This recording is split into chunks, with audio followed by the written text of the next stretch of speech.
Hey à tous, de retour sur ma chaîne YouTube du coup pour une nouvelle vidéo. Cette fois-ci on est en mode Noël. Oui, mon Noël n'est pas le même que tout le monde. Donc comme vous avez vu, j'ai choisi de faire un Noël un peu creepy qui reprend l'univers du coup d'un de mes films de Noël préférés, qui n'est rien d'autre que Krampus. Krampus, c'est un démon de Noël. Ça vient surtout du côté de l'Autriche, de l'Allemagne, de ces pays-là en Europe où ils ont cette tradition de faire défiler les Krampus en début décembre pour faire flipper les enfants et être un petit peu la représentation de notre fameux père Fouettard. Voilà, donc je kiffe forcément cet univers puisqu'il colle à ma personnalité et mon côté creepy et vient un petit peu dénaturer le côté mignon et joyeux. Et donc on va pas plus attendre, je vais vous expliquer comment j'ai réalisé du coup mon sapin. Oui, j'ai pas décoré l'appart entier parce que ça m'a pris quand même des semaines à créer tout ce que je vais vous montrer qui va intégrer mon sapin. Petit aparté, j'ai fait un petit look qui est dans le thème un peu Krampus parce que le Krampus est dans les tons noir, rouge, blanc, il y a des chaînes avec les paillettes qui représentent le côté un petit peu argenté des chaînes et voilà le rouge et noir. Mon petit split air qui est tout frais tout neuf. Bref, l'aparté est terminé, on peut enfin regarder ce que j'ai pris en déco de Noël. Moi j'ai tout pris chez Maison du Monde, je trouvais que c'était les mêmes prix que Emma ou d'autres enseignes un peu moins cher comme Action, tout ça. Autant prendre chez Maison du Monde, c'est beaucoup plus raffiné, il y a encore plus de choix, ils ont énormément de rayons de Noël. Franchement ça donne trop envie de craquer parce que ils ont des univers pour tous les goûts, toutes les couleurs. Voilà, moi je suis resté du coup pour vous expliquer un petit peu ce que j'avais envie de faire. J'ai un sapin qui est très enneigé, donc j'ai choisi de ne pas mettre de guirlande, de garder ce côté enneigé, mais il n'est pas très grand. Après donc pour les couleurs, je reste dans le vert, rouge, doré, blanc, mais je vais pas trop dans la paillette. J'ai essayé de pas trop avoir de bling bling et d'avoir vraiment le Noël traditionnel américaine. Je suis resté vraiment dans le côté tradi puisque dans le film on a vraiment le Noël parfait de la bonne petite famille où on mange la dinde, on fourre la dinde, et je voulais vraiment que qu'on ait l'impression que le Krampus est arrivé et a dit méfiance, j'ai mis mes jouets maléfiques dans ton sapin. Déjà j'ai une petite couronne comme ça, tout simple avec des petits grelots enneigés, ça ira parfaitement au centre du sapin. J'ai ceci, tac, une petite sucette de Noël comme ça.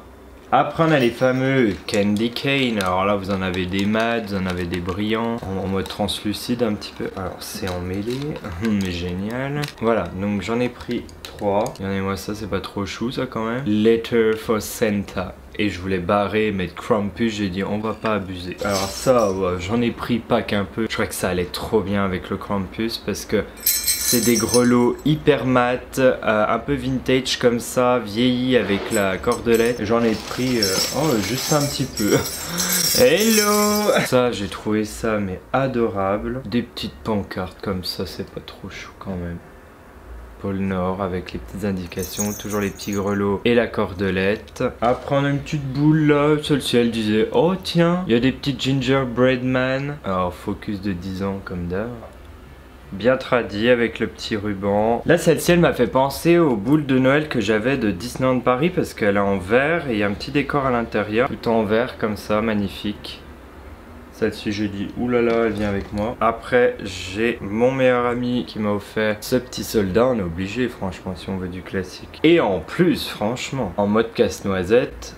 Voilà pour ce qui est des décos qui viennent de chez Maison du Monde. Voilà, et pour compléter du coup toutes ces belles décorations et faire une harmonie sur le sapin, rien ne vaut que les boules de Noël. Voilà, donc les petits cornets comme ça par deux. Ils viennent de chez Atmosfera. Bon, il y a quand même des paillettes. J'en voulais pas, je voulais des boules que tradi ou mat ou même ce qui aurait été très classe velours, j'ai pas trouvé. Voilà, donc tant pis, il y aura des petites paillettes. Et donc là on passe à la partie Krampus. Déjà je vais vous expliquer comment j'ai créé tout ça. J'ai utilisé la pâte de chez Skullpape. C'est du coup une chaîne YouTube du nom de Ace of Clay que je vous mets juste là et je vous mettrai le lien dans la barre d'infos, qui m'a donné l'inspiration. En fait je regarde ses vidéos depuis un moment et je voulais trop créer des petits personnages, des sculptures comme lui. Il est hyper doué, allez voir ce qu'il fait, c'est incroyable. Pour le reste donc je suis allé au marché Saint-Pierre chercher des tissus tissus à Paris pour habiller mes personnages et compléter les looks. Tout le reste c'était dans des magasins comme Cultura. Pour l'acrylique c'était à Rougier Play. De toute façon je vais vous mettre vraiment tous les liens des boutiques là où j'ai trouvé mon matos pour faire ces petites créations. Je passais par Vinted, par Amazon. Alors on va commencer par le classique chez Krampus. Là du coup c'est le gros lot. De toute manière voilà, je vais vous mettre une vidéo juste ici pour que vous puissiez suivre. On y voit du coup les gravures comme dans le film Gruus vom Krampus. J'ai utilisé une boule à thé pour du coup sculpter le décor extérieur et venir créer comme un effet de grelot à l'ancienne, comme ça un petit peu rouillé. Voilà, exactement le même que le film à la fin. En gros ce grelot là, si vous l'avez reçu, c'est que le Krampus est venu chez vous, vous prévenir qu'il fallait être beaucoup plus sage et garder votre magie de Noël. Sinon, la prochaine fois, il vous emmènera. En deuxième, je vous présente le petit biscuit. Donc le petit biscuit qui normalement arrive par la cheminée dans le film pour attirer le petit gosse bien enrobé de la famille pour venir justement clac l'attraper avec le crochet, voilà, et le tirer dans la cheminée pour l'attirer vers le Krampus. Donc voilà, j'ai mis les petits grelots, j'ai trouvé une chaîne chez Monsieur Bricolage et à l'intérieur en fait du personnage c'est du papier alu. De toute façon vous avez toutes les techniques sur la chaîne que je vous ai expliqué tout à l'heure. Il est cute mais un petit peu démoniaque. Alors celui-ci je le surkiffe. On est sur le pantin, il arrive par le grenier il me semble et il est dans sa boîte, donc c'est, vous savez, les pantins à ressort, et donc lui il avale des enfants par sa bouche bien dégueulasse. Et du coup celui-ci avec la petite collerette tout ça, enfin franchement il rend super bien. J'ai vieilli la boîte que j'ai trouvée chez Cultura avec le velours tout ça, les grelots, enfin ça rend super bien. Et là franchement j'ai trouvé cette illustration, elle est trop belle, du Krampus avec tous les jouets maléfiques autour que je suis venu brûler tout autour pour donner cet aspect vieilli. On a même un peu cramé la boîte. Donc celui-ci c'est Jack in the Box. Je vais vous mettre une petite photo ici pour que vous ayez la référence. Et donc là on passe sur un personnage qui nous a fait hurler de rire avec mes potes quand on a vu le film la première fois, l'ange chérubin. Donc en fait c'est un ange déchu, elle a des ailes un petit peu de chouette. La voici. Donc là elle est posée, la pauvre peu chère, dans une tasse pour que je puisse vous la montrer. Alors celle-ci c'est celle qui m'a pris le plus de temps parce que créer son visage, les ailes, tout peindre pour que ce soit réaliste. Franchement je trouve qu'elle est géniale et celle-ci elle ira vraiment au-dessus du sapin comme les petits traditionnels qui mettront l'ange sur leur sapin. Et bien voici le mien. Un ange un petit peu démoniaque. Joyeux Noël. Après c'est de la mousseline avec une dentelle et puis du satin pour la robe. Le corps pareil, une boule de polystyrène où j'ai planté en fait les bras dedans, je les ai collés, les ailes et la tête. Et donc pour le dernier personnage, le nounours démoniaque, donc celui-ci je l'ai acheté sur Vinted, c'est un nounours vintage que une dame m'a vendu donc 2 ou 3 euros. Par contre je m'attendais à ce qu'il soit plus petit, madame, pour le mettre dans le sapin. Donc celui-ci par contre il ne rentrera pas, il sera posé au pied. Voilà, donc lui en fait je lui ai collé des yeux que j'ai fait de la matière Sculpey en argile, pareil pour le nez. J'ai vraiment galéré à trouver un nounours qui est le même poil, voilà, et puis son petit ruban comme dans le film, son sourire vraiment flippant. Je suis venu vraiment faire entailler la peluche pour venir coller le sourire pas flippant du tout, il vous regarde. Voilà, donc du coup là je vais vous laisser regarder le final de mon sapin que j'ai filmé. Je voulais pas faire vraiment un tuto parce que j'estime qu'il y en a plein sur YouTube et que je ne suis pas de cet univers là, je suis beaucoup plus axé make-up, voilà, et partager mon univers. Donc là je vous mets les petites vidéos du coup des créations et après s'en suivra du coup le final avec le sapin.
j'espère que du coup cette vidéo vous a plu, que vous avez kiffé regarder ce contenu et qui change un peu parce que là on part sur vraiment un côté très art plastique. En tout cas, je vous souhaite de passer un bon mois de décembre et on se retrouve un petit peu avant les fêtes pour vous souhaiter un joyeux Noël. Voilà, allez, bye et à la prochaine, bise.